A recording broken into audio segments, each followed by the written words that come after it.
मित्र किती वर गेल्या बदलतो ते आज मला अनुभव आलाय। मित्र त्या पदावर गेल्यावर किती बदलला ते आज कळालं। 4 वाजल्यापासून मला म्हणते 15 मिनिटं अध्यक्ष होते, आपण म्हणताय 15 मिनिटं, पण मित्रात किती बदल झाला ते आता मला कळालं। आता ज्या दिवशी डिक्लेअर झाली त्या दिवसापासून आजपर्यंत प्रत्येक फक्त भारतीय जनता महायुतीचा नाही, महाविकास आघाडीचा सुद्धा प्रत्येक कार्यकर्ता ही योजना राबवण्यासाठी पळापळ करतोय। म्हणजे खायचं तर आहे पण कुणाला कळलं नाही पाहिजे अशा प्रकारची परिस्थिती 2008 ला ज्यावेळेस सभागृहात कायदा झाला त्यावेळेस सुद्धा मला वाटतं माझ्या विरोधी पक्षातले अनेक सदस्य इथं असतील, त्यांच्या समोर हा कायदा पारित होत होता, त्यावेळेस सगळे गप्प बसले होते। त्या 460 कोटी माफ करताना माझ्या मुख्यमंत्र्याने, माझ्या उपमुख्यमंत्र्यानं, माझ्या सरकारनं हा विचार केला नाही हे 460 कोटी रुपये माफ होत आहेत, हे माझ्या या जातीच्या माणसाचे आहेत। आणि एक कोणी आता सगळे विरोधी पक्षातले ऐकायला तुम्हीच आहात ना। पाटील साहेब मगाशी बोलताना आमच्याकडे बघून लय लोक बोलत होते, महेश दादा माझ्याकडे बघून बोला। अध्यक्ष महोदय मगाशी बोलताना बरेच लोक आमच्याकडे बघून बोलत होते आणि आमच्याकडे बघून आम्हाला हिनवत होते। आमच्या राजाने आम्हाला सांगितलं परस्त्रीकडे वाईट नजरांनी पाहायचं नाही, पण आमच्या राजाने हे पण शिकवलं छत्रपतींनी, आपल्या लेकींकडे, आपल्या घरातल्या लेकींकडे जर कोणी वाईट नजरेने बघितलं तर त्याची डोळे काढायची सुद्धा ताकद आमच्यात असली पाहिजे। अशा प्रकारचं हिंदुत्व आम्ही सांभाळतो आणि अशा वेळेस आमच्यावर जर आरोप करत असेल कोणी पक्ष तर आम्ही ते कदापि सहन करणार नाही। मुलींना शिक्षण फ्री करायचा निर्णय माझ्या सरकारने घेतला, मुलांना का नाही दिला? तुम्ही 2.5 वर्ष होता, मागल्या 50-60 वर्ष होतात, तुम्ही का नाही दिला मुलांना? अरे दिलायचं तर स्वागत करा। ज्या गोष्टी दिल्या, 3 गॅस फ्री दिले त्याचं स्वागत करा। तुमच्या पोटात कळ काय येते? सन्माननीय सदस्य महेश दादा लांडगे।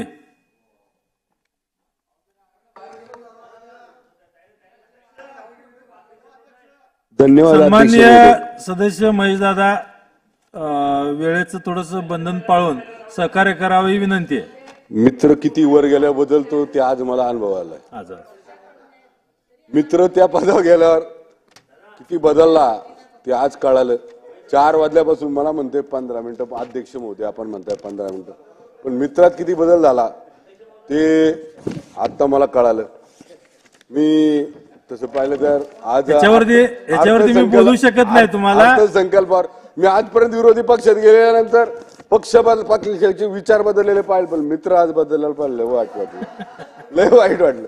मी 4 वाजता 3-3.5 तास झालं मा मित्र माझ्याकडे आत्ताच बघल मगच बघल, पण काय उपयोग नाही आला मित्र। या खुर्चीवर बसून मी आपल्याला बोलू शकत नाही, पण मला असं म्हणायचं होतं, मला असं म्हणायचं होतं, मला सदस्यांचा मान ठेवून महेश दादाचा सन्मान केला जाईल। मला असं म्हणायचं होतं, कधी काळी आपला मित्र आपल्याबरोबर या लाईन मध्ये होता आणि ओरडताना मी पण पाहिलं होतं, पण आज त्याला आपल्या ओरडण्याचं ऐकू नाही गेलं। त्याला आज अर्थसंकल्पाच्या माध्यमातून मी शासनाचं अभिनंदन करण्यासाठी या ठिकाणी उभा आहे। अनेक लोकांनी आपापलं मत व्यक्त करताना ज्या वेळेस आपण इकडे होतो त्यावेळेस काय मत होतं, तिकडे गेल्यावर काय मत होतं, यावर भरपूर लोकांनी आरोप प्रत्यारोप केले। लाडकी बहीण ही योजना सगळेच आमदार, 288 आमदार, विधान परिषदेतले आमदार, सगळ्या राजकीय पक्षातले लोकप्रतिनिधी, सगळ्या राजकीय पक्षातले सदस्य ही योजना राबवणार आहेत। हे बघा तुम्ही, आता ज्या दिवशी डिक्लेअर झाली त्या दिवसापासून आजपर्यंत प्रत्येक फक्त भारतीय जनता महायुतीचा नाही, महाविकास आघाडीचा सुद्धा प्रत्येक कार्यकर्ता ही योजना राबवण्यासाठी पळापळ करतोय। दुसरीकडे काय, आता सुद्धा मी बसल्यावर ऐकलंय अनेक विरोधी पक्षातले आमदार या योजनेमध्ये कशा प्रकारे बदल करून अजून फायदा होईल महिला भगिनींना याच्यासाठी सांगत होते। आणि काही पुढारी नेते मंडळी जे होते ही योजना राबवणार, चांगली गोष्ट आहे, पण कर्ज वाढवणार म्हणजे योजना चांगली हे पण म्हणतायत आणि कर्ज वाढवणार हे पण म्हणतायत। म्हणजे खायचं तर आहे पण कुणाला कळलं नाही पाहिजे अशा प्रकारची परिस्थिती मला आता पाहायला मिळाली। अनेक लोकांनी आपलं मत व्यक्त करताना राज्य सरकारच्या 2019 पासून तर आतापर्यंत राजकीय घडामोडी, राजकीय स्थित्यंतर आपण सगळ्यांनी पाहिली. मी काही माझ्या शहरातल्या प्रमुख ज्या काही या राज्य सरकारच्या माध्यमातून जे काही प्रश्न आहेत, या अर्थसंकल्पाच्या माध्यमातून किंवा राज्य सरकारच्या माध्यमातून जे सुटलेत, त्या संदर्भामध्ये मी आपल्याकडे काही सभागृहापुढे मांडणार आहे. माझ्या शहरामध्ये 2008 नंतर 460 कोटीचा अनधिकृत बांधकामाचा जो शास्तीकर होता, तो शास्तीकर 2008 नंतर 2008ला तर मी काय आमदार नव्हतो. 2008ला मला वाटतं अध्यक्ष आपण पण आमदार नसाल, बरेचसे लोक आमदार नसेल. माझ्या शहरामध्ये 2008 नंतरच्या अगोदरच्या बांधकामांना शास्तीकर लावला होता. 2008ला ज्यावेळेस सभागृहात कायदा झाला त्यावेळेस सुद्धा मला वाटतं माझ्या विरोधी पक्षातले अनेक सदस्य इथं असतील, त्यांच्या समोर हा कायदा पारित होत होता. त्यावेळेस सगळे गप्प बसले होते. ज्यावेळेस आम्ही या सभागृहात निवडून आलो त्यावेळेस आम्ही सरकारकडे मागणी केली की हा जो जिजिया कर आहे, शास्तीकर आहे, हा माझ्या शहरातला 460 कोटी हा माफ करावा. त्यावेळेस माझ्या या सरकारनं तो शास्तीकर माफ केला. आणि विशेषतः विरोधकांना सांगतो, जे जातीचं धर्माचं राजकारण करतात त्यांना सांगतो, भाईसाहेब सुनिये, 460 कोटी ज्या माझ्या शहरातले माफ झाले, त्या 460 कोटी माफ करताना माझ्या मुख्यमंत्र्याने, माझ्या उपमुख्यमंत्र्यानं, माझ्या सरकारनं हा विचार केला नाही की हे 460 कोटी रुपये माफ होत आहेत, हे माझ्या या जातीच्या माणसाचं आहेत, हे भारतीय जनता पार्टीला मदत करणाऱ्या माणसाचं आहेत, हे एकनाथ शिंदे साहेबांना मदत करणाऱ्या माणसाचे आहेत, हे राष्ट्रवादी काँग्रेसला मदत करणाऱ्या माणसाचे आहेत. सर्वसामान्य माणसाचा 460 कोटी रुपये कर्ज माफ करण्याचा निर्णय पाटील साहेब माझ्या या सरकारने घेतला. तो 2019ला 2023 पर्यंत जे माझ्या सोसायटीमध्ये माझे करदाते नागरिक राहतात, नवीन लोक ज्या ठिकाणी राहायला आलेत, भाईजान त्यामध्ये हिंदू मुस्लिम आमच्या जाती पातीचा कुठलाही विचार माझ्या सरकारने केला नाही. 165 कोटी रुपयाचा उपभोक्ता कर जो या कर भरणाऱ्या सोसायटी मधल्या नागरिकांना लागला होता. महेश दादा एक मिनिट, सभागृहाची वेळ 8 वाजेपर्यंत वाढवण्यात येत आहे. शाबा, धन्यवाद साहेब, धन्यवाद. आता आता आता जय श्रीराम.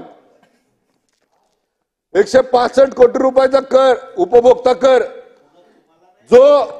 जो माझ्या या सरकारनं माफ केला, तो माफ करतानाही त्यांनी कधी विचारलं नाही हा नागरिक कुठल्या पक्षाला मतदान करतो, हा नागरिक कुठल्या धर्माचा आहे, कुठल्या जातीचा आहे. हा या राज्यात राहणारा सर्वसामान्य माणूस, या राज्यात राहणारा समाजातील सर्वात अंतिम घटक, या सगळ्यांना डोळ्यासमोर ठेवून हा अर्थसंकल्प सादर करत असताना आमच्या या सरकारनं हे सगळं माफ केलं. वेगवेगळ्या माध्यमातल्या योजना राबवत असताना अनेक योजना, मला असं वाटतं 1972च्या टायमाला ज्यावेळेस प्राधिकरण पहिल्यांदा आमच्याकडं अक्वायर झालं, आमच्या भूमिपुत्रांचं, मी सगळ्या सरकारला या आजच्या या सभागृहाच्या माध्यमातून मी राज्यातल्या माझ्या शहरातल्या नागरिकांना हे म्हणजे कळालं पाहिजे त्या दृष्टीने सांगतोय. 1972ला पाटील साहेब पहिल्यांदा प्राधिकरण अक्वायर झालं आणि 19 आता सगळे विरोधी पक्षातले ऐकायला तुम्हीच आहात ना. पाटील साहेब मगाशी बोलताना आमच्याकडे बघून लय लोक बोलत होते. महेश दादा माझ्याकडे बघून बोला. अध्यक्ष महोदय मगाशी बोलताना बरेच लोक आमच्याकडे बघून बोलत होते आणि आमच्याकडे बघून आम्हाला हिनवत होते, आमच्याकडे बघून हिनवत होते.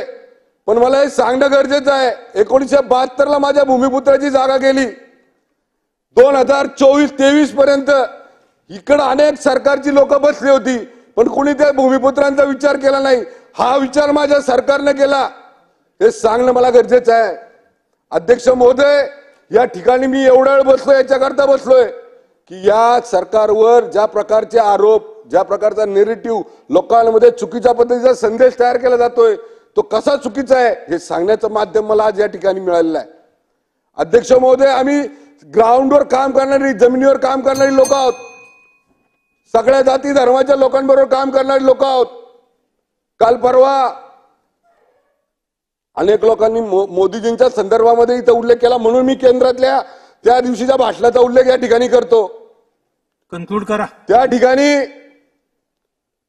हिंदू धर्माबद्दल तिथं बोललं गेलं,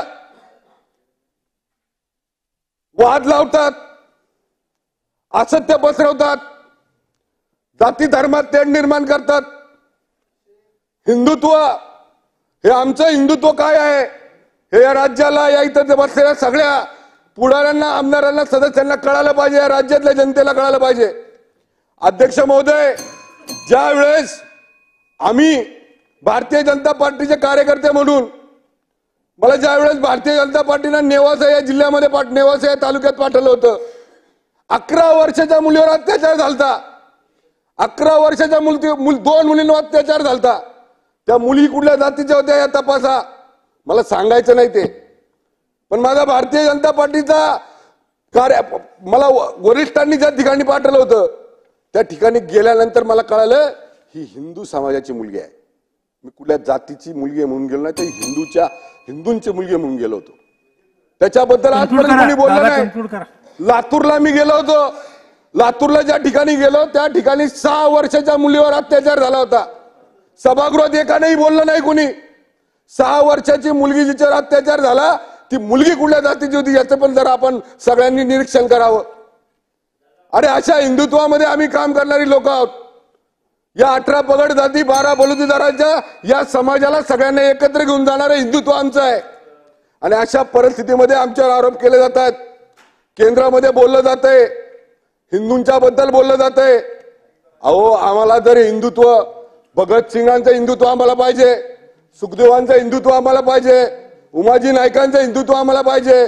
का नाही केलं पाहिजे आम्ही हिंदुत्व आमचं? आमच्या राजाने आम्हाला सांगितलंय, आमच्या राजाने आम्हाला सांगितलं परस्त्रीकडे वाईट नजराने पाहायचं नाही. पण आमच्या राजाने हे पण शिकवलंय, छत्रपतींनी, आपल्या लेकींकडे, आपल्या घरातल्या लेकींकडे जर कोणी वाईट नजरेने बघितलं तर त्याची डोळे काढायची सुद्धा ताकद आमच्यात असली पाहिजे. अशा प्रकारचं हिंदुत्व आम्ही सांभाळतो. आणि अशा वेळेस आमच्यावर जर आरोप करत असेल कोणी पक्ष तर आम्ही ते कदापि सहन करणार नाही. दादा संपवा. आज पिंपरी चिंचवड शहराच्या माध्यमातून ज्या ज्या योजना, कन्क्लूड करा. अध्यक्ष महोदय, मित्र आहे आपण, परत भेटणार आहोत संध्याकाळी, बाकी जेवायला एकत्र बसणार आहोत. बाकीची बोलणार. अध्यक्ष महोदय बोलू द्या, लवकर बोला. अध्यक्ष महोदय बोलू द्या मला. बोला. कदाचित आमचं ऐकायला मोठे नेते नसतात. ज्यावेळेस मराठा आरक्षणाच्या वर बोलायची वेळ आली 12:30 वाजता आम्ही बोललो होतो. आज सभागृहामध्ये जे बोलणारे आहेत, ऐकणारे कुणीच नाही आम्हाला, तुम्ही एकटेच ऐकणारे आहात. विरोधी पक्षातले मोठमोठे नेते बोलून गेले निघून, एक नेरेटिव्ह सेट करून गेले, पण तो नेरेटिव्ह आम्हाला काढावा लागणार आहे. अध्यक्ष महोदय, याचा फायदा सगळ्यांनाच होणार आहे. बाळासाहेब आम्हाला बोलू द्या, तुम्ही सिनियर आहात, थोडंसं जास्त बोलतो, समजून घ्या. मुलींना शिक्षण फ्री करायचा निर्णय माझ्या सरकारने घेतला, मुलांना का नाही दिला? तुम्ही 2.5 वर्ष होता, मागल्या 50-60 वर्ष होतात, तुम्ही का नाही दिला मुलांना? अरे दिलायचं तर स्वागत करा. ज्या गोष्टी दिल्या, 3 गॅस फ्री दिले त्याचं स्वागत करा. तुमच्या पोटात कळ काय येते? तुम्हाला दुखतंय का? मगासपासून मी आल्यापासून पाहतोय की लोकसभेची निवडणूक झाल्यापासून सरकार घाबरल्यासारखं वाटतंय. मला तर असं वाटायला लागलंय हा अर्थसंकल्प वाचून विरोधकच घाबरलेत का काय? विरोधकच घाबरलेत का काय? त्यांना असा पश्चाताप होत असेल, या योजना ज्या या सरकारने जाहीर केल्यात त्याची बुद्धी आम्हाला का नाही दिली देवानी? आमच्या वेळेस का नाही या योजना आम्ही दिल्या? आज आम्ही या योजना या सरकारच्या माध्यमातून ज्या वेळेस आमच्या सरकारच्या माध्यमातून येतोय, पुढे आणतोय, त्याला पाठिंबा दिला पाहिजे. तर त्याच्यामध्ये सुद्धा या लोकांच्या पोटात दुखतंय. वेगवेगळ्या माध्यमातून अध्यक्ष महोदय आम्ही राज्य सरकारकडनं मागणी केलेल्या आहेत. कन्क्लूड करा दादा, शेवटचा मुद्दा घ्या आणि कन्क्लूड करा. बाळासाहेब दादा, थोडस महेश दादा तुम्ही माझ्याकडे बघा, इकडे बघा. नाही, शेवटचा मुद्दा घेऊन कन्क्लूड करा. काय? शेवटचा मुद्दा घ्या, कन्क्लूड करा. शेवटच्या मुद्द्याला किती मिनिटं असतात पण ते? अर्धा मिनिट कारण मी मागास धरून पाहतोय शेवटच्या मुद्द्याला तुम्ही 10 मिनिटं दिलेले आहेत. घ्या लवकर घ्या लवकर. शेवटचा शेवटून 4 नंबरचा टेबल आहे म्हणून टाइम कमी आहे का ते सांगा आम्हाला. मला बी संधी दिली आहे दादा, आता घ्या. अहो बोलू द्या साहेब, 8 पर्यंत वाजवलं, आता आम्ही आहे इथं सगळेजण ऐकायला. तुम्ही पण ऐका जरा आमचं. कधी गाडी तुम्ही ओरडत होता. आपण जसं आता म्हणला सगळेजण बोलून अध्यक्ष गेले महोदय, तसं. या महापालिकेच्या एरियामध्ये ज्या एरियामध्ये आम्ही राहतो त्या एरियामध्ये आमच्या ज्या गायी आहेत त्या रस्त्यावर आहेत.